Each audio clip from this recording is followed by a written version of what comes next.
অনির্বাণ রঞ্জনদের বাসায় রায়কে দেখে তার কাছে ছুটে গিয়ে বলে ওঠে, তুমি বেঁচে আছো? ভিডিওটি সবার আগে দেখার জন্য আমাদের চ্যানেলটি এক্ষুনি সাবস্ক্রাইব করুন। অনির্বাণকে দেখার পর থেকে রায় দরজা লাগিয়ে রুমের মধ্যে একা একাই বলতে থাকে। এরপর রায় বলতে থাকে, আমি কোনোভাবেই তোমার সামনে যাব না অনির্বাণ, তোমার কাছে ও আমার পরিবারের কাছে ফিরতে চাই না। আমি আমার নতুন পরিচয়ে বেশ ভালো আছি। কথাগুলো ভেবে রায় কষ্ট পেতে থাকে। এরপর রায় একা একাই বলতে থাকে, আমার রান্নার স্বাদ তোমার এখনো মনে আছে অনির্বাণ?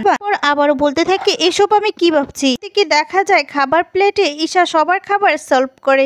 অনির্বাণ অল্প করে খাবার নিলে ঈশা তখন বলে ওঠে, এটুকু খেলে কিন্তু হবে না, তাই খেতে হবে। তখন বাচ্চারাও বলে ওঠে, আঙ্কেল খাও না। কথা শুনে অনির্বাণও খুব খুশি হয়ে যায়। এদিকে রায় অনির্বাণকে দেখার জন্য দরজার আড়াল থেকে দেখতে থাকে।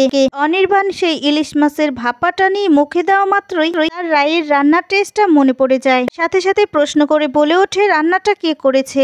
কথাটা শুনে রায় ভয় পেয়ে সেখান থেকে সরে যেতে লাগলে রান্নাঘরে তার হাত লেগে একটা কাচের বয়ম পড়ে যায়।